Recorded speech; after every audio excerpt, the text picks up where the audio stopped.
tumeomba na kushukuru. Amen. Amen. Kanisa, Bwana Yesu asifiwe. Bwana Yesu apewe sifa.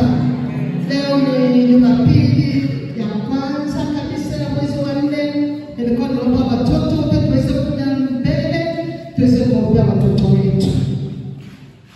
Watoto tunza, Mungu azidi kuwalea, wazidi kukua katika kimo na kina, wakimpendeza Mungu na wanadamu. Watoto wazuri, tufunike macho tuombe. Watoto, tufunike macho tuombe, tunawaombea. Watoto wote, tufunike macho mbele za Mungu, tutulie mbele za Mungu, tunakwenda kuwaombea. Mtakatifu Baba yetu mbinguni, tunakushukuru sana Baba. Tunasema asante kwa ajili ya watoto wazuri hawa Mungu. Yesu, tunasema asante kwa sababu ulisema katika neno lako, waacheni watoto wadogo waje kwako, usiwazuie, kwa maana watoto kama ufalme wa mbinguni ni wao. Tena wale uliowakumbatia Yesu, tunaweka mikononi mwako watoto wetu wazuri. Yesu, tunaomba walinde Bwana, tunaomba watunze Bwana, tunaomba wafundishe wenyewe Bwana, kwa uweza wako na nguvu zako, ulinzi wako Yesu, walinde na mitego yote ya adui, kwa jina la Yesu Kristo. Tukisimama kinyume kabisa kwa mamlaka ya jina la Yesu Kristo na nguvu zote za adui, maagano yote yale tunayavunja kinyume na maisha yao kwa mamlaka ya jina la Yesu Kristo wa Nazareti, wa Mungu aliye hai. Kwa damu ya mwana kondoo tunavunja kila nguvu zote za adui kwa mamlaka ya jina la Yesu Kristo wa Nazareti, wa Mungu aliye hai. Na kwa damu ya mwana kondoo, Mungu wa mbinguni, Baba mtakatifu, tunawakabidhi mikononi mwako. Malaika zako wazingire, wafanye vitu wanazotaka katika maisha yao, wape afya njema, walinde na mitego yote ya adui, wawe salama mikononi mwako, wakuwe katika kimo na kina, wakikupendeza wewe na wanadamu, katika jina la Yesu. Asante Mungu wetu, tunakushukuru kwa sababu umesikia na umejibu. Amen.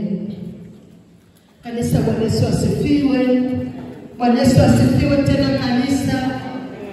Bwana Yesu asifiwe. Maana tunampenda Yesu. Tunamjua Yesu tuliyemwamini. Hapo tunaposema Bwana Yesu asifiwe, tuseme amen kwa furaha na kwa kuchangamka, kwa sababu tunamsifu Mungu wetu, tunamsifu Bwana Yesu anayestahili kusifiwa. Amen. Kanisa, Bwana Yesu asifiwe. Haleluya. Hebu tumpigie Bwana Yesu makofi, tumshangilie kwa sababu yeye pekee yake anastahili. Yeye ndiye aliyetukomboa, aliyetununua kwa damu ya thamani. Jina la Bwana libarikiwe sana. Basi namshukuru Mungu wa mbinguni kwa ajili ya kutupa tena nafasi ya pekee kabisa ya kuwa katika nyumba yake. Wewe ambao umekuja katika nyumba ya Mungu asubuhi ya leo, kuja kumwabudu, kuja kumtukuza na kumsifu, na kuwa na ushirika na yeye. Changamoto za hali ya hewa, mvua havikukuzuia, na kupokea sana kwa jina la Yesu. Na Mungu awabariki. Amina. Basi moja kwa moja tutaingia katika somo letu la asubuhi ya leo.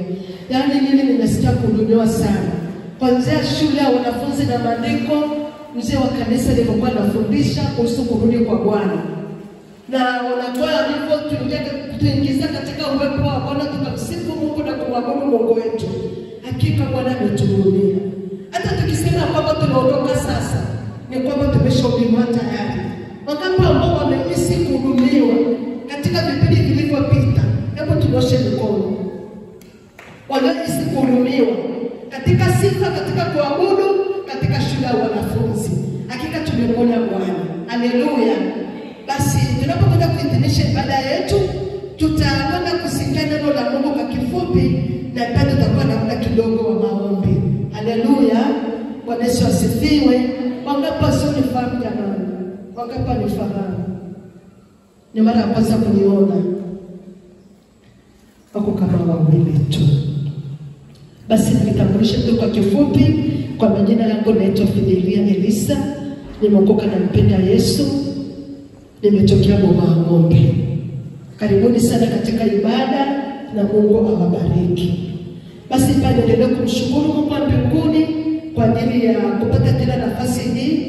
Nimshukuru kiongozi wa kanisa pia kwa ajili ya kunipa nafasi hii, pamoja na wazee wa kanisa na kanisa zima kwa ajili ya kutoa ujumbe wa neno la Mungu asubuhi ya leo kwa jina la Yesu. Haleluya. Basi tumeshaomba, tutaingia katika somo letu moja kwa moja na siku ya leo. Wale waliokuwepo katika ibada ya Jumatano, tunakumbuka tulijifunza juu ya maombi na uenezaji wa injili kwa mataifa. Bwana Yesu asifiwe. Lakini Mungu Roho Mtakatifu ametaka ujumbe tusikie tena kwa pamoja. Kwa hiyo ambao mlisikia Jumatano, basi msisikie vibaya kusikia tena, kwa sababu Mungu analo kusudi na ujumbe kwa jina la Yesu. Mungu analo kusudi na ujumbe hasa katika nyakati hizi za hatari tunazoishi. Tunasikia matetemeko ya ardhi, jinsi ambavyo watu wanakufa.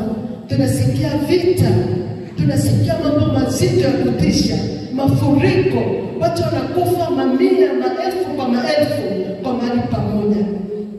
Sasa tujiulize mimi na wewe, hao watu maelfu kwa maelfu, watu wanapokufa maelfu ni wengi sana. Hebu tafakari, utike kwenye 10, uende kwenye 20, mpaka ufike 1000, alafu uende kwa maelfu. Utafakari ni watu wangapi hao ambao wanakufa kwa mahali pamoja. Na wanapokufa wanakwenda wapi?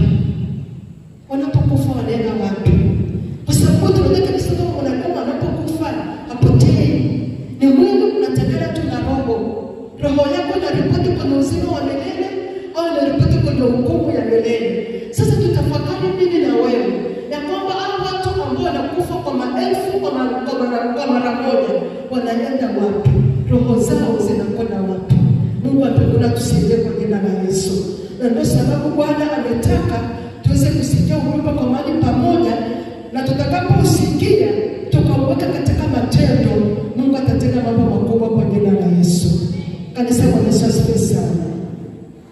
Basi tutaingia katika ujumbe wetu moja kwa moja unaohusu maombi na uenezaji wa injili kwa mataifa.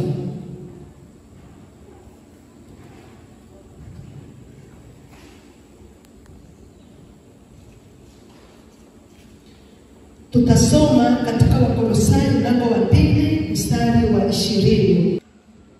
Mimi nasoma kwa jina la Yesu.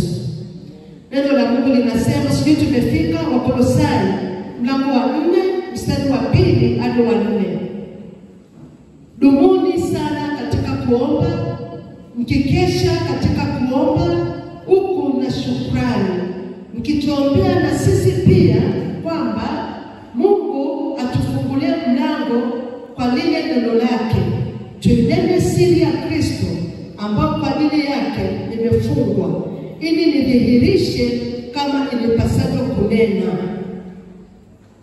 Tutasoma tena Mathayo mlango wa 20:18 hadi 20. Neno la Mungu linasema, Yesu akaja kwao akasema nao akawaambia, nimepewa mamlaka yote mbinguni na duniani. Basi enendeni mkawafanye mataifa yote kwa wanafunzi, mkiwabatiza kwa jina la Baba na la Mwana na la Roho Mtakatifu, na kuwafundisha kuyashika yote niliyowaamuru ninyi, na tazama nipo pamoja nanyi siku zote hata ukamilifu wa dahari. Bwana Yesu asifiwe sana. Hapa tumesikia masomo mawili tofauti. Hapa tumeona agizo kuu, na pia tumeona juu ya maombi, ya kwamba Mungu anatukumbusha asubuhi ya leo ya kwamba tunapaswa tudumu katika maombi, tunapaswa tudumu katika kukesha, tukiwaombea watakatifu, tukiwaombea watumishi wa Mungu. Hapa ni Paulo anasema ya kwamba dumuni sana katika kuomba, mkikesha katika kuomba huko na shukrani, mkituombea na sisi kwamba Mungu atufungulie mlango kwa lile neno lake, tuinene siri ya Kristo ambao kwa ajili yake nimefungwa, ili nidhihirishe kama inipasavyo kunena. Jina la Bwana libarikiwe sana. Kwa hiyo Mungu asubuhi ya leo anatukumbusha kudumu katika kuomba. Anatukumbusha kudumu katika kusali na shukrani na kuombea watumishi wa Mungu katika kizazi chetu. Bwana Yesu asifiwe. Kama vile Paulo kwa wakati wake ule, Paulo alikuwa mfungwa kwa ajili ya Kristo. Paulo alikuwa anajitoa kwa ajili ya kumtumikia Mungu. Lakini Paulo aliona kabisa ya kwamba anahitaji maombi ya watakatifu ili aweze kulinena neno la Mungu jinsi impasavyo kunena. Jina la Bwana libarikiwe sana. Kanisa, Bwana Yesu asifiwe.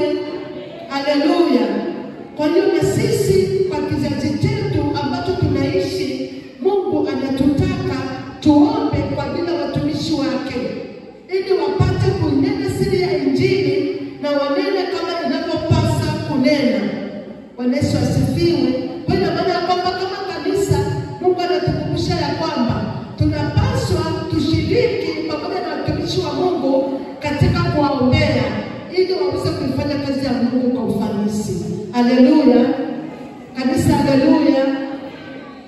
Pamoja na agizo la Bwana baada ya kufufuka alipowatokea wanafunzi wake, lakini leo tunalenga sana eneo la maombi kwa ajili ya ufanisi bora wa agizo hili ambalo Bwana aliwaambia wanafunzi wake alipofufuka, kama tunavyosoma katika Mathayo mlango 28 mstari wa 18 hadi 20. Akaambia kwamba tazama, nimepewa mamlaka yote mbinguni na duniani.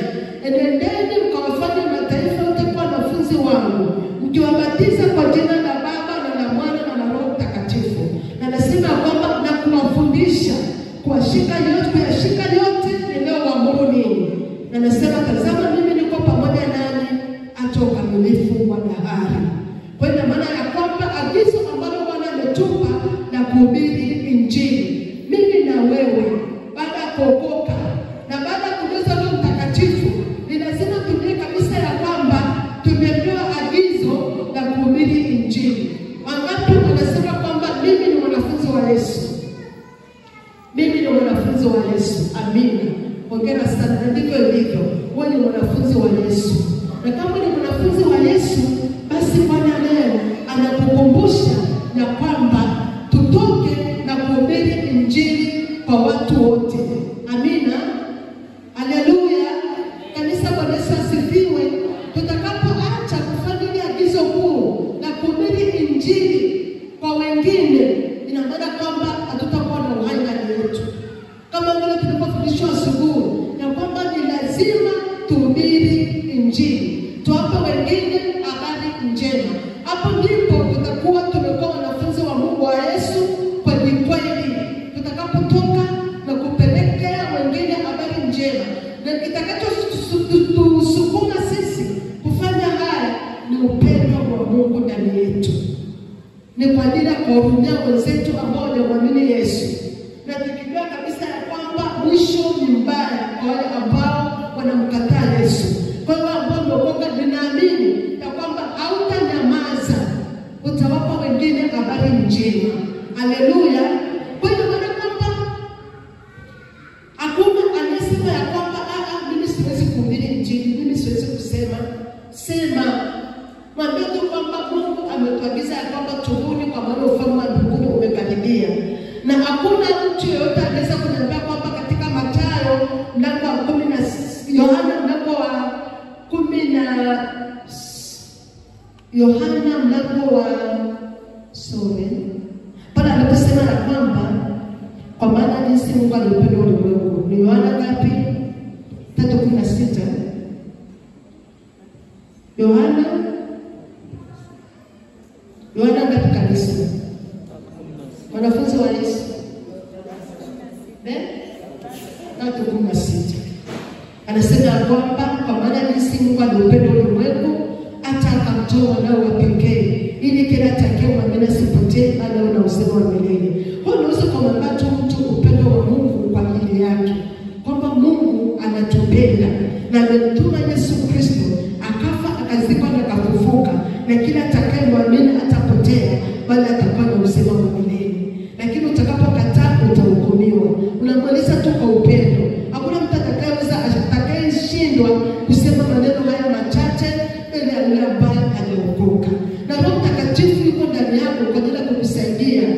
Yeye anahakikisha ulimwengu kwa habari ya dhambi, haki na hukumu. Yuko tayari kukusaidia ili uweze kuambia wengine habari njema.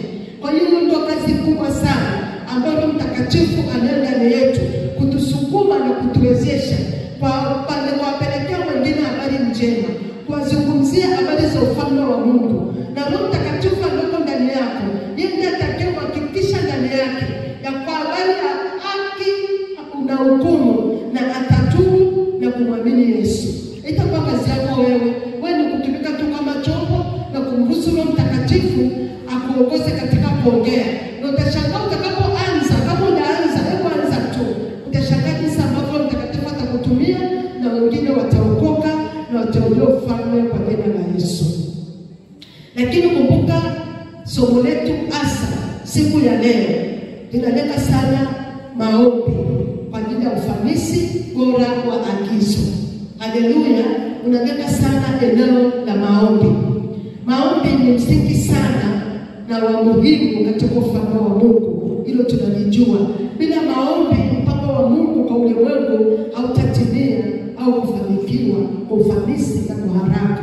Kwa hiyo maana kwamba maombi yanasababisha kazi ya Mungu inafanyika kwa wepesi na kwa haraka na kwa ufanisi. Jina la Bwana libarikiwe sana.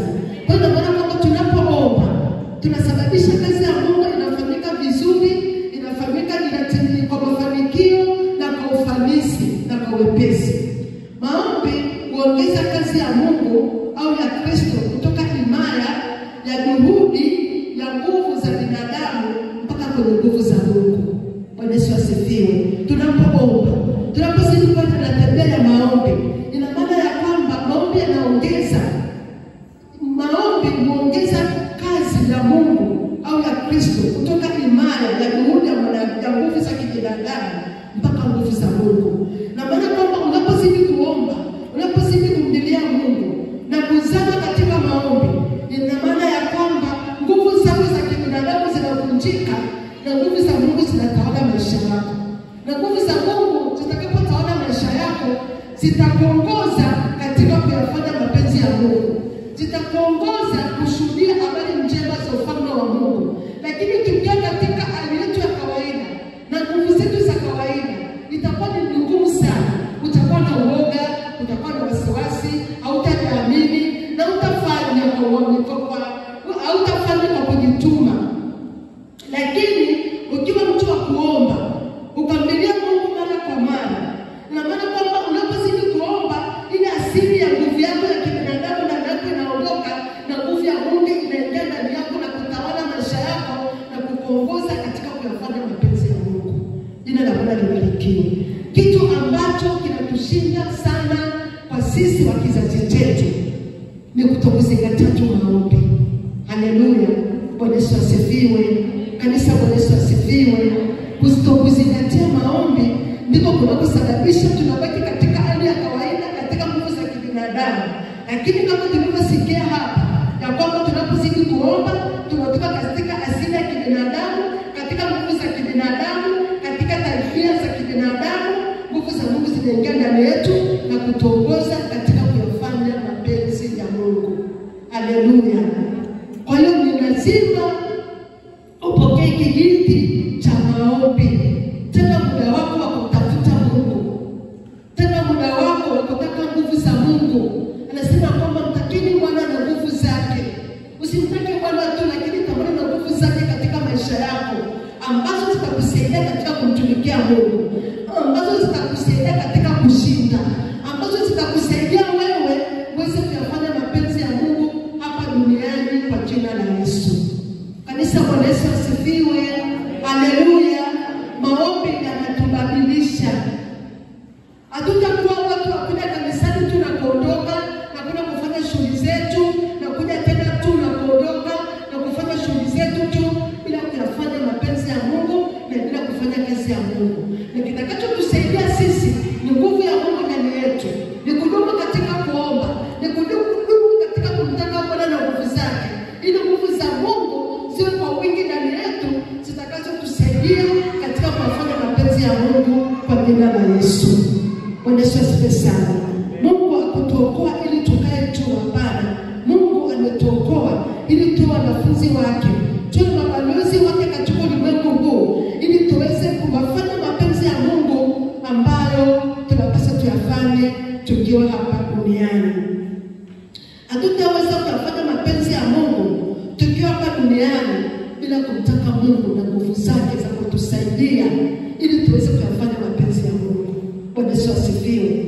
Tutakapoishi katika hali ya kawaida, tutaishi katika binadamu wa kawaida tu na maisha ya kawaida tu. Lakini tutakapozama katika kuomba na katika kumtaka Mungu na kumtafuta Mungu, ina maana kwamba nguvu za Mungu zitadhihirika ndani yetu na kutusaidia kuyafanya mapenzi ya Mungu. Haleluya. Tunataka kabisa kwamba anasema kwamba jina lako litukuzwe, mapenzi yako yatimizwe hapa duniani kama yanavyotimizwa huko mbinguni. Kwa hiyo tuweze kumtumikia Mungu hapa duniani na kuyatenda mapenzi ya Mungu na ufalme wake hapa duniani, inasema tuwe na tabia ya kumtaka Mungu na nguvu zake, kutafuta uso wa Mungu, kumwomba Mungu mara kwa mara ili aweze kutubadilisha kutoka asili ya kibinadamu na kutuingiza katika nguvu zake na kumtumikia kwa jina la Yesu. Na hapo ndipo tutakapoweza kumtumikia Mungu katika ufanisi na maisha yetu na huduma zetu zikamzalia Mungu matunda. Haleluya. Amen. Kwa njia ya maombi kuna ushirika katika kazi ya Mungu, na kama nilivyosema tunahama kutoka muda kuingia katika umilele, ushiriki mbele ya Mungu ya milele. Kama nilivyosema hapo, tunatoka katika nguvu na asili za kibinadamu, tunaingia katika nguvu za Mungu za kutuwezesha. Na tunapoendelea sasa kuendelea kuomba na kuendelea kumtumikia Mungu na kuendelea kujitoa kwa Mungu kupitia maombi, ina maana ya kwamba tunaama katika hali ya kawaida, tunaama katika muda wa kawaida na kuingia katika umilele, kushiriki nia ya Mungu milele. Jina la Bwana libarikiwe sana.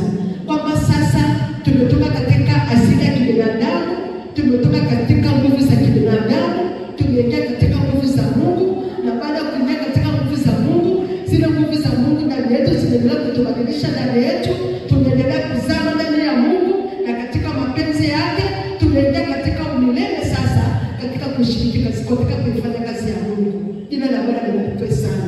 Na maana kwamba haitakuwa na kikomo kwamba ninafanya alafu ninaacha, ninafanya alafu ninashindwa. Hapana, inadumu ndani yako milele katika kumtumikia Mungu. Bwana Yesu asifiwe. Unakuwa na umilele ndani yako katika kumtumikia Mungu. Amina. Kanisa, Bwana Yesu asifiwe sana. Tunao mamlaka juu ya shetani kupita mipango yake yote, kuvunja nguvu zake na kuachilia mateka wake. Maombi yetu kubadilisha ulimwengu, ufungua milango iliyofungwa, ufanye wasiomwamini Mungu kumwamini na kukaza ufalme wa Kristo hapa duniani. Kanisa, tumepewa mamlaka. Amina. Tumepewa mamlaka ya kuvunja kazi zote za ibilisi. Anasema kwamba ingawa tunaenenda katika mwili, hatufanyi vita vyetu kwa jinsi ya mwili, maana silaha za vita vyetu sio za mwili, bali zina uwezo katika Mungu hata kuangusha ngome. Tukiangusha kila mawazo na kila kitu kilichoinuka kiinuacho juu ya elimu ya Mungu, na tukiteka nyara kila fikra ipate kumtii Kristo. Jina la Bwana libarikiwe sana.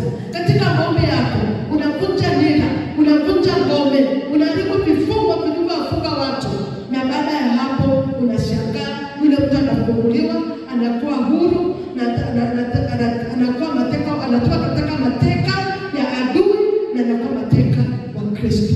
Na haya yote tutayaona katika maisha yetu tutakapodumu katika kuomba. Haleluya. Kwa nguvu za kibinadamu hatutaweza, lakini tukizama katika maombi, ndugu zangu, inawezekana. Haleluya. Mungu ana kanuni zake, mojawapo ni maombi, kumtaka yeye na nguvu zake, na kwamba tutaweza lolote bila nguvu zake. Lakini tukiwa tukudumu katika kuomba, ina maana ya kwamba tunabadilishwa na tunaingia katika umilele katika kumtumikia Mungu. Maombi yetu yanabadilisha ulimwengu. Maombi yangu na maombi yangu yanabadilisha ulimwengu. Inafungua milango iliyofungwa. Zile njia ambazo ni ngumu kuendea, ambazo shetani anaweka ngome zake, ambazo anafunga watu fikra zao wasiamini Injili, lakini kwa maombi yangu hizo ngome zinavunjika, milango inafunguka na wanaingia katika kumwamini Mungu. Haleluya. Kwa hiyo maombi yanafanya mambo makubwa sana.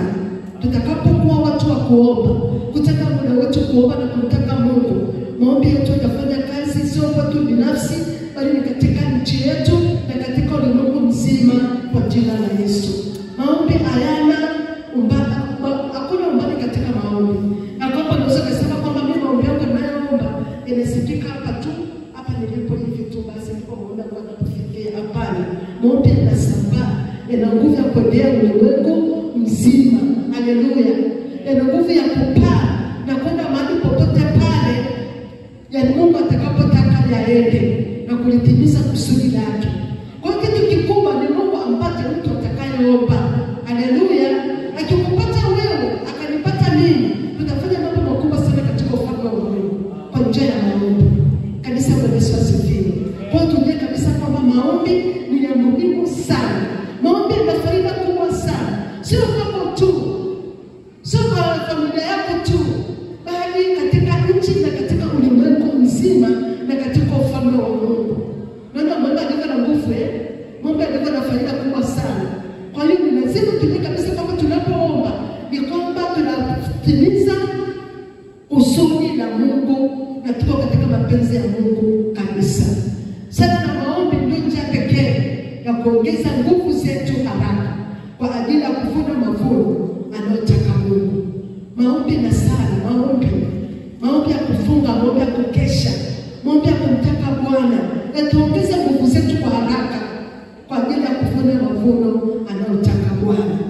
Ukitafakari katika moyo wako, ukatamani kweli, nataka mimi nimtumikie Mungu katika eneo hili na maombi, nataka nimtumikie Mungu katika eneo hili na kuvuna roho, ni lazima uwe mtu wa maombi. Ili nguvu ya Mungu izalishe ndani yako, ili nguvu ya Mungu ikae ndani yako, ili nguvu ya Mungu ndani yako kuwezeshe wewe mwenyewe kuwa mtu wa maombi, unaipata kutokana na maombi. Jina la Bwana libarikiwe. Hiyo nguvu ya kutaka kuomba, ili uweze kuomba, haishuki tu ikajitokeza tu ili kusaidia kuomba. Hiyo yenyewe ya kukusaidia wewe mwenyewe katika maisha yako unaipata kwa njia ya maombi. Haleluya. Ukishaipata katika njia ya maombi kukusaidia wewe ukaendelea kuzama, ile nguvu ya Mungu ya maombi ndani yako itakuwezesha kufanya kwa mapana, kuomba kwa mapana. Sasa itakuwa sio kwa ajili yako tu, bali itakuwa sasa inafurika kuomba kwa mapana jinsi kama Mungu atakapokuongoza. Kwa sababu tayari Mungu ameshakupata wewe kwa kumwombea na kujiweka wakfu mbele za Mungu na kuendelea kumwomba Mungu mara kwa mara. Na Mungu ameshakupata na nguvu ya Mungu tayari imeshaingia ndani yako. Na umeshaingia katika tabia ya umilele katika kuomba. Ina maana kwamba sasa ile nguvu yako iliyo ndani yako itaathiri na mambo mengine. Jina la Bwana libarikiwe sana. Itasambaa, itakwenda mbali utakapozidi kuzama na kumwomba Mungu kwa jina la Yesu. Kanisa la Yesu asifiwe sana. Na tutaona mavuno yakitokea kwa wingi. Siri kubwa ni kuomba, ni kumtafuta Mungu na nguvu zake. Zile za nguvu za Mungu ndani yetu sasa zituwezeshe kutoka na kupeleka habari njema kwa wengine. Hatutaweza kwa nguvu zetu. Yaani nguvu yetu asili ya kibinadamu utaweza. Ni lazima nguvu ya Mungu ivunje nguvu ya kiasili ndani yako, ili nguvu ya Mungu itawale maisha yako, na ile nguvu ya Mungu itakayotawala maisha yako itakuwezesha sasa katika kuyafanya mapenzi ya Mungu. Bwana Yesu asifiwe. Kwa hiyo ili uweze kuvuna roho, kuingiza watu katika ufalme wa Mungu, uwe na tabia ya kumtaka Mungu na nguvu zake kwa njia ya maombi. Japo kuongeza mavuno ni maombi, na hasa tunapoomba katika Roho Mtakatifu. Jina la Bwana libarikiwe sana. Tunapomruhusu Roho Mtakatifu aombe. Kwa sababu sasa unapotoka katika asili ya kibinadamu, ukapokea nguvu za Mungu na ukiendelea katika umilele katika kuomba, Roho Mtakatifu sasa ndani yako atachukua nafasi. Na utakapoendelea kuomba Mungu kwa kupitia Roho Mtakatifu, yale maombi yako yatakuwa ni njia ya kuongezeka kwa mavuno katika ufalme wa Mungu. Roho Mtakatifu atakuwa anakutumia sasa kuomba. Haleluya. Na atakapoendelea kuomba utakaa tu unatumika kama chombo. Unaweza kujikuta unaombea watu Asia waokoke, unaombea watu kule Australia waokoke, kule Ulaya, kule wapi Afrika, Marekani kule, kutokana na Roho Mtakatifu atakaye kumtumia kama chombo kwa ajili ya kuomba. Anasema kwamba kadhalika Roho naye utusaidie udhaifu wetu, kwa kuwa sisi hatujui kuomba jinsi tupasavyo. Ila na Bwana libarikiwe sana. Roho Mtakatifu ndiye anayetuwezesha na kutusaidia kuomba sawasawa na mapenzi ya Mungu. Anakutumia kama chombo kuombea watu ambao wako mbali mno, kuombea wamisionari, kuombea wainjilisti. Roho Mtakatifu ndiye anakutumia kama chombo utakaponikabidhi mbele zake na kuendelea kumwomba katika Roho Mtakatifu. Tunaweza kufanya kazi ya Mungu kwa mapana sana kwa njia ya maombi, na mavuno yakaongezeka na kutayarisha njia ya kurudi kwa Bwana wetu Yesu Kristo. Kwa sababu tunajua kabisa kwamba Bwana atarudi mpaka injili itakapohubiriwa kwa mataifa yote. Kwa maombi yako Mungu atainua wamisionari. Kwa maombi yako Mungu atainua wainjilisti. Atazaa watumishi mbalimbali kwa maombi yako, watakaotoka na kupeleka habari njema kwenye zile sehemu ambazo hazijafikiwa kwa jina la Yesu. Wewe unaweza ukashiriki sana kazi ya Mungu kwa njia ya maombi. Haleluya. Kanisa Bwana Yesu asifiwe. Unaweza usiende, lakini kupitia wewe na maombi yako yakafanya kazi kubwa sana. Yakainua utumishi wa Mungu wenye vipawa na karama mbalimbali watakaotoka na kupeleka habari njema kwenye zile sehemu ambazo hazijahubiriwa. Na nasema kwamba ishara hizi zitafuatana na hao waaminio. Kwa jina langu watatoa pepo, wataweka mikono juu ya wagonjwa na watapata afya. Kwa maombi yako ishara zitafuatana pamoja na wale watumishi wa Mungu. Na tunajua kabisa kwamba ishara ni jambo. Kumbuka Bwana wetu Yesu Kristo alipokuwa hapa duniani, alipokuwa anaponya, anawafungua waliofungwa, anawafufua waliokufa, ndivyo watu walipozidi kumwamini Mungu. Kipindi cha kina Petro, kina Paulo, mitume wale 12, jinsi walivyoendelea kumtumikia Mungu na ishara kuambatana pamoja nao, ndivyo watu walipozidi kumwamini Mungu. Kwa nini? Maana kwamba ishara pia ni jambo cha kuleta watu katika ufalme wa Mungu. Kwa hiyo maana kwa maombi yako utakapozidi kuomba, ishara zitafuatana pamoja na utumishi wa Mungu, na wataweka mikono juu ya wagonjwa na watapata afya, mapepo yatakimbia, waliofungwa watafunguliwa, ngome zitaanguka, watu watafunguliwa na wataingia ufalme kwa jina la Yesu. Kwa hiyo kanisa, tuna kazi kubwa ya kuomba. Tunaishi siku za mwisho. Tunaishi siku za hatari. Na shetani yuko kasi kuendelea kufanya watu waendelee kuzama katika maovu. Yuko kwenye kasi kusababisha mafuriko na mambo mbalimbali kutokea, mambo ya hatari, matetemeko.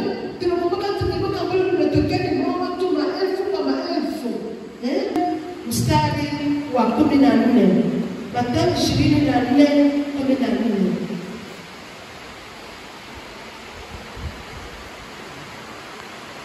Habari njema ya ufalme itahubiriwa katika ulimwengu wote kuwa ushuhuda kwa mataifa yote. Hapo ndipo ule mwisho utakapokuja, kwamba habari njema za ufalme wa Mungu zitahubiriwa ulimwenguni wote, ili watu wasije wakasema kwamba sisi hatukusikia. Habari njema lazima zihubiriwe ili uweze kuwa ushuhuda, na hapo ndipo Bwana atakaporudi. Hawatasema kwamba hatukusikia. Kanisa Bwana asifiwe sana. Kwa maombi yako, kama nilivyokuambia, habari njema za ufalme wa Mungu zitahubiriwa katika ulimwengu wote kwa ushuhuda kwa watu wote kwa jina la Yesu. Na hapo ndipo Bwana atakaporudi. Kwa tuendelee kuomba, tuendelee kushuhudia, tuendelee kuomba watumishi wa Mungu, hii kazi ya Mungu ya umisheni, hii kazi ya Mungu ya uinjilisti iweze kusambaa ulimwengu mzima, habari njema zihubiriwe katika ulimwengu wote, ili iweze kuwa ushuhuda kwa watu wote, na hapo ndipo Bwana atakaporudi. Haleluya. Utaweza kwenda wewe, lakini kwa maombi yako umeenda. Kwa maombi yako umeshiriki. Haleluya. Kanisa, Bwana Yesu asifiwe. Mkristo ambaye hawezi kwenda kwenye eneo la kufanya umisheni kwa ajili ya utumishi binafsi, anaweza kuwa na jukumu la kuhubiri injili kwa njia ya maombi. Kupitia maombi yako Mungu atafanya mambo makubwa. Ilikuwa ni maandani matano kwamba kuna watumishi wa Mungu wawili wa mishonari waliokwenda kwenye nchi fulani. Walipokwenda kule, wale mishonari wawili walipofika tu kule, na ikajulikana kwamba ni Wakristo na wanapeleka habari njema za ufalme wa Mungu, wale watu waliuawa.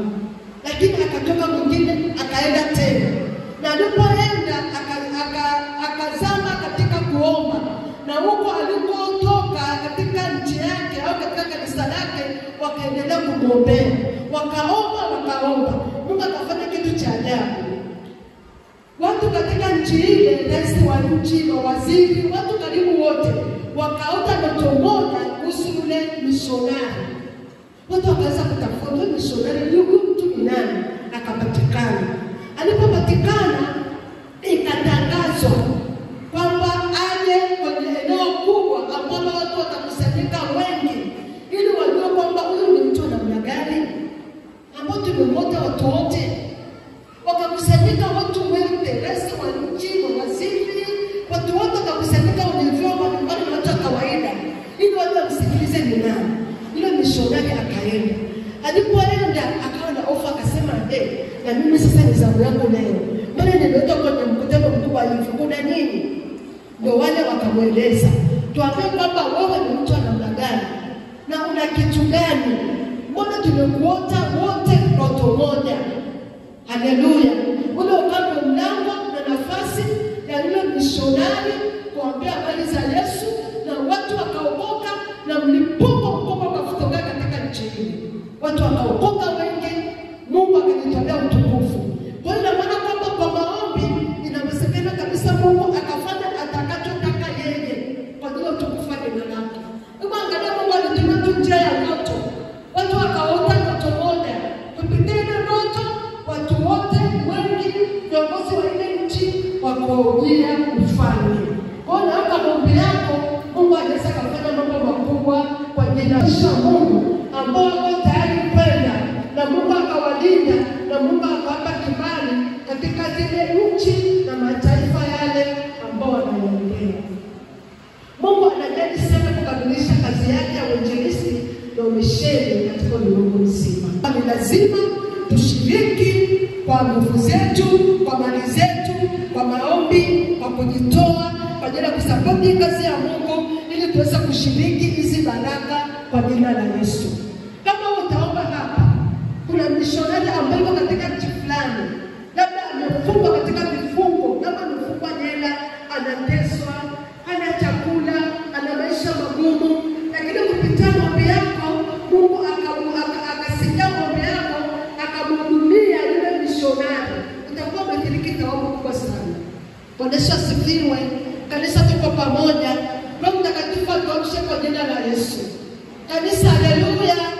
Bwana Yesu asifiwe. Mungu atusaidie anaposema na sisi tuweze kuendelea kazi tuliyojifunza, tusiache hapa tukaondoka, tukaendelea kama tulivyokuwa. Tubadilike, tuwe na watu wa kuomba, ili katika maombi yetu Mungu afanye mambo makubwa kwa jina la Yesu. Mungu anataka nyumba iliyojaa watu kwa ajili ya karamu ya harusi ya mwanao, kwa ajili ya harusi yaani kanisa. Mungu anataka watu wengi waujue ufalme, watu wengi washiriki karamu ya harusi ya mwana kondoo Yesu Kristo, ambao sisi kanisa ndio bibi harusi. Amina. ya Mungu inataka idara. Kama mtumishi wa Mungu amesema atafundisha kuhusu wanawali 10 utasikia. Na kuna yule ambaye alifanya karamu, alifanyia mwanake karamu, akalika watu, lakini kila mtu akatoa udhuru, akawaambia nenda kachukua watu wote. Utasoma mwenyewe Mathayo 22 mstari wa kwanza hadi wa 10 tafadhali naomba ukasome, na pia usome Luka 14 mstari wa 16 hadi 23 kutokana na muda wetu. Kama tulivyofundishwa asubuhi, Yesu Kristo anarudi. Na kurudi kwa Yesu Kristo utacheleweshwa mpaka watu wote wa kila mahali wao wamesema na Mungu katika Mathayo 24:14 pale. Na kwa lazima kabla Bwana Yesu ajarudi, ni lazima injili itahubiriwa kila mahali. Kila mahali lazima injili ifike ili uwe ushuhuda. Haleluya. Wasikia wakasema kwamba sisi hatukusikia. Hata tunapoambiwa kwamba tunahubiri injili, tukawashuhudia watu. Anasema kwamba aaminie na kubatizwa ataokoka, asiamini atahukumiwa. Lakini shuti habari njema zihubiriwe kwa mataifa na kwa watu wote. Kazi ya kuokoa sio ya kwako. Wewe sema, wewe mwambie. Sasa kwamba mimi sikusikia. Akikataa hukumu ya Mungu ni juu yake, amekataa. Atakayekubali amepona. Lakini ni sharti sisi wa kanisa ni lazima tuambie watu wengine habari njema za ufalme wa Mungu. Bwana Yesu asifiwe. Kanisa, Bwana Yesu asifiwe sana. Maombi yanaweza kwenda maili nyingi mno kama tulivyosema. Hakuna mwisho katika maombi. Hakuna mipaka katika maombi. Utakapoomba katika Roho Mtakatifu, utakapoomba kwa kumruhusu Roho Mtakatifu aombe ndani yako, maombi yako atasafiri maili nyingi sana na atafanya mambo makubwa kwa jina la ufalme wa Mungu, kwa jina la Yesu. Haleluya. Bwana Yesu asifiwe. Unapoishi katika Roho Mtakatifu, katika mapenzi ya Mungu, kwa imani katika jina la Yesu, maombi yako yanapasua mbingu na kufanya mambo makubwa. Unapoomba katika mapenzi ya Mungu, unapoomba katika Roho Mtakatifu, unapoomba kwa imani na kwa kutumia jina la Yesu, maombi yako yanapasua mbingu, yanafanya mambo makubwa katika ulimwengu mzima kwa jina la Yesu. Kazi ya maombi ni ya kichwa sana. Usidharau maombi yako, hata kama ni dakika chache, omba kwa imani. Maombi ni ya muhimu sana, maombi ni ya kichwa sana mbele za Mungu na kwa watoto wa Mungu. Maombi yako ni ya thamani sana mbele za Mungu, na usidharau ukasema kwamba ninaomba tu. Hapana. Maombi yako yanafanya kazi kubwa. Mungu anamtafuta atakayesimama mahali palipobomoka ili aweze kutengeneza nchi, ili aweze kurehemu ulimwengu, ili watu waweze kufikiwa kwa injili. Anamtafuta mtu mmoja tu atakayekubali kujifungia na kumwomba Mungu na kumwachia Roho Mtakatifu aombe ndani yake, na maombi yake atapasua mbingu na atafanya mambo makubwa sana kwa jina la ufalme wa Mungu. Kanisa, Bwana Yesu asifiwe sana. Maombi yana nguvu kubwa mno. Utakapoomba katika Roho Mtakatifu kwa imani kupitia jina la Yesu, na wewe mwenyewe kuhakikisha kwamba moyo wako ni safi. Amina. Maombi yako atafanya mambo makubwa sana.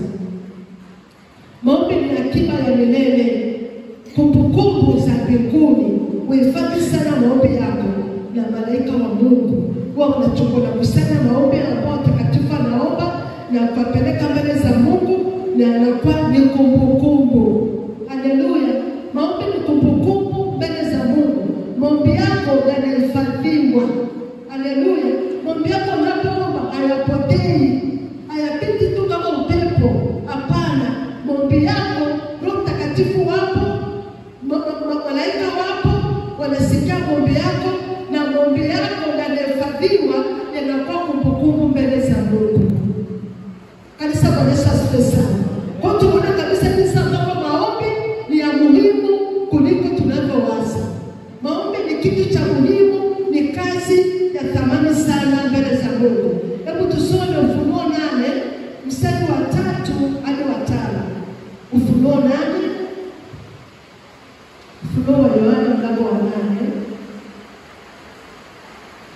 Anasema, na malaika mwingine akaja akasimama mbele ya madhabahu mwenye chetezo cha dhahabu, akapewa uvumba mwingi ili autie pamoja na maombi ya watakatifu wote juu ya madhabahu ya dhahabu iliyo mbele ya kiti cha enzi. Na moshi wa ule uvumba ukapanda mbele za Mungu pamoja na maombi ya watakatifu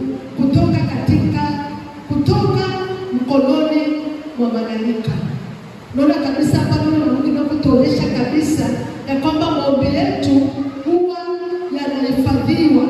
Maombi yetu yanapata kibali mbele za Mungu. Maombi yetu yanahifadhiwa mbele ya kiti cha enzi. Haleluya. Na maombi yetu yanakuwa ni uvumba mbele za Mungu. Kwa hiyo lazima tujue kabisa kwamba tunapoomba maombi yetu hayapotei. Malaika wapo kwa ajili ya kusikia, Roho Mtakatifu yupo kwa ajili ya kuomba ndani yetu, na maombi yetu yanapaa mbele za Mungu, yanakuwa na harufu nzuri. Maombi ya watakatifu wote yanakuwa ni mazuri yenye uvumba mbele ya Mungu na yanapaa mbele za Mungu. Haleluya. Anasema kwamba na moshi wa ule uvumba ukapanda mbele za Mungu pamoja na maombi ya watakatifu kutoka mkononi mwa malaika. Kwa hiyo malaika wapo kwa ajili ya kusikia maombi yetu na kuwapeleka mbele ya kiti cha enzi, na yanakuwa ni manukato na harufu nzuri mbele za Mungu wetu kwa jina la Yesu. Mungu wetu ni mwenye haki, hawezi kusahau kazi yake na upendo ulioonyesha kwa kuwasaidia wengine kwa njia ya maombi. Mungu wa haki hataisahau kazi yako. Haleluya. Mwanadamu anaweza kasahau kabisa. Ukamwombea, akafunguliwa, akapona, akabarikiwa, akaokoka na mambo mengi akasahau. Lakini Mungu hatasahau tabu yako. Mungu hatasahau maombi yako. Mungu atakupa thawabu siku ya mwisho. Wewe mwaminifu tu atakufa. Endelea kuomba, endelea kunyenyekea, endelea kutafuta Mungu uso na kumwachia Mtakatifu akutumie kama chombo. Ninakwambia Mungu hataisahau tabu yako. Mungu hataisahau kazi yako. Jina la Bwana libarikiwe sana. Mungu atakupongeza siku ya mwisho. Kuna mfano ambao nilitoa sijui kama ni hapa. Kuna kanisa moja ambalo mtumishi wa Mungu alikuwa anatumiwa kwa kiwango kikubwa sana. Alikuwa watu wanapona, watu wanafunguliwa, watu wanaokoka. Amefanyika mambo makubwa sana ndani ya kanisa. Nikafikia mahali mtumishi wa Mungu akamaliza safari, na mama mmoja ambaye alikuwa ndani ya kanisa alikuwa julikani, naye akamaliza safari. Wote wakaenda mbinguni. Huo ni mfano tu tunaonyeshwa ili tujue. Yule mama ambaye alikuwa ni mshirika ndani ya kanisa, hakuna ndiye kwa anamjua, akavalishwa taji kubwa sana ya utukufu. Taji nzuri. Mchungaji akavalishwa taji nzuri sana, lakini alifikia ya yule mama. Mchungaji akasema, imekuwaje? Mbona yule mama alikuwa ni mshirika tu? Imekuwaje nimevalishwa taji nzuri kuliko mimi? Akaambiwa, chochote ulichokifanya pale duniani, chochote ulichofanya kwa bila kazi yako ni maombi ya huyu mama. Kanisa Bwana asifiwe sana. Na maana kwamba pokea hiki kibiti leo. Uweze kushuhudia, uweze kufanya kitu chochote, lakini kuomba unaweza. Hata kama unalala hapo ndani kitandani, unaweza kuomba. Haleluya. Mungu hatasahau kazi yako. Ningeshangaza yule mama sana alikuwa anaomba tu. Wale walikuwa hapa kunafundishwa kazi, wala kuongezwa, yeye alikuwa anaomba tu mtumishi wa Mungu, Yesu na Mungu kuongoza. Lakini angalia kazi yake alipotea. Wala alikuwa tabu. Siku ya mwisho alipongezwa. Kwa hiyo wewe sio mwaminifu katika kuomba. Utaweza kutoka, utaweza kufika mbali, lakini maombi unaweza. Na utakapo sio bure, Mungu atakupongeza siku ya mwisho kwa jina la Yesu. Mungu ataweza kusahau kazi yako. Mungu ataweza kusahau tamaa zako takatifu kwa kuombea kwa maombi yako. Na unapoombea watu wengine kwa machozi, Mungu wala hawezi kusahau tamaa zako takatifu. Mtakatifu kwa kuombea, kwa kuomba kwako au kuombea kwako watu wengine na kwa machozi. Unatamani kitu kifanyike kizuri, hiyo ni tamaa nzuri. Unatamani mtumishi wa Mungu amtumie kwa viwango, ni tamaa nzuri. Unatamani watu waokoke, ni tamaa nzuri. Unatamani Mungu ainue watumishi wa mishonari waende, ni tamaa nzuri. Tena unatoa machozi na kulia mbele za Mungu. Ninakwambia Mungu anakwambia asubuhi ya leo na kwamba Mungu atasahau taabu yako. Haleluya. Jina la Bwana libarikiwe. Kanisa, Bwana Yesu asifiwe. Tuko pamoja jamani, tupungane na watu. Amen. Mungu atukuna wabariki. Hebu tusome Efeso mlango wa 6. Natumeni leo tunajua wengi. Efeso 6:10. Efeso 6:10. Neno la Mungu linasema, atendeni mzigo kwa hodari katika Bwana na katika uweza wa nguvu zake, vaeni silaha zote za Mungu mpaka kuzipinga ila za shetani. Kwa maana kushindana kwetu sisi si juu ya damu na nyama, bali ni juu ya falme na mamlaka, ni juu ya wakuu wa giza hili, ni juu ya majeshi na mapepo wabaya katika ulimwengu wa roho.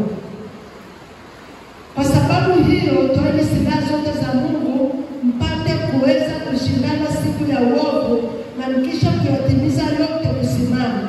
Basi simameni hadi mmejifunga kweli viunoni na kuvaa dirii ya haki kifuani, na kufungiwa miguu tayari tupatao kwa injili ya amani. Zaidi ya yote mkiitoa ngao ya imani, ambapo kwa hiyo mtaweza kuzima mishale yote ya moto yule mwovu. Tena ipokeni chapeo ya wokovu na upanga wa Roho, ambao ni neno la Mungu, kwa sala zote na maombi. Hebu tuseme wote, kwa sala zote na maombi, mkisali kila wakati katika Roho, mkikesha kwa jambo hilo. Kanisa, hebu tuseme tena, kwa sala zote na maombi, mkisali kila wakati katika Roho, mkikesha kwa jambo hilo, na kudumu katika kuombea watakatifu. Amina. Na kudumu katika kuombea watakatifu wote. Na anaendelea kusema ya kwamba, na pia kwa ajili yangu mimi nilipewa usemi kwa kufungua kinywa changu, ili nihubiri kwa ujasiri ile siri ya Injili, ambayo kwa ajili yake mimi ni mjumbe katika minyororo, hata nipate ujasiri katika huyo kunena jinsi nipasavyo kunena. Kwa hiyo hapa tumeona kabisa kwamba maombi yetu ni ya muhimu sana. Tuombe katika Roho, tukisha kwa jambo hilo, na kudumu katika kuombea watakatifu wote. Watakatifu wote ni pamoja na mishonari wote, watakatifu wote pamoja na wainjilisti wote, watakuwa ndio kwa ajili ya kufanya kazi ya Mungu. Jina la Bwana libarikiwe. Kanisa, Bwana Yesu asifiwe. Jamani, sisi ni watu wa thamani sana. Sisi ni roho la Mungu. Mungu anataka tutumie katika kizazi chetu, katika kufanya kazi yake, katika kujenga ufalme, na watu wengi wanao ufalme warudie ufalme katika siku hizi za mwisho ambazo tunaishi. Tunaona kabisa kwamba njia pekee ambayo tunaweza kufikia Mungu wote kwa pamoja ni njia ya maombi. Sala ambazo zimeombwa kufuatana na mapenzi ya Mungu hazipotei kamwe. Mungu huhifadhi katika kumbukumbu zake, na siku moja zitajibiwa. Weka akiba kwa njia ya maombi. Haleluya. Kama vile unaweka akiba ya pesa, chakula kwenye ghala, ili usipate shida, ili wakati wa matatizo pia uweze kuchukua akiba yako umehifadhi. Kadhalika na Mungu, maombi tunaomba, Mungu anaweka kumbukumbu. Jina la Bwana libarikiwe sana. Na wakati wa taabu, Mungu atakumbuka taabu yako, atakumbuka maombi yako, na Mungu atakulipa katika dhiki yako, wala ambapo huwezi kuomba tena. Lakini ulipokuwa mzima, ulipokuwa na nguvu, uliwekeza kwa Mungu, ukaomba, ukafunga, ukakesha kwa ajili ya Mungu, kwa ajili ya kazi yake. Maombi yako ni akiba. Kanisa, Bwana Yesu asifiwe. Maombi yako ni nini? Ni akiba. Mungu ataweza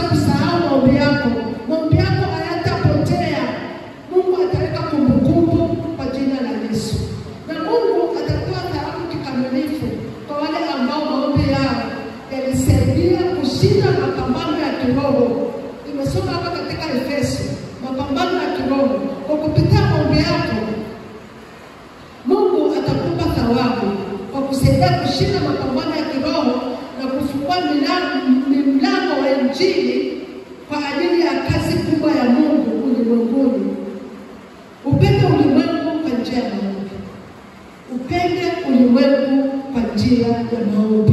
Bwana Yesu asifiwe sana. Neno la Mungu linasema kwa maana jinsi Mungu alimpenda ulimwengu hata akamtoa mwanawe wa pekee ili kila mtu atakayemwamini asipotee bali awe na uzima wa milele. Hebu kwa kila kushiriki upendo wa Mungu, hebu upendo ulimwengu kwa maombi, kwa kuombea. Jina la Bwana libarikiwe sana. Na kwa maombi yako nguvu za giza zitaharibiwa.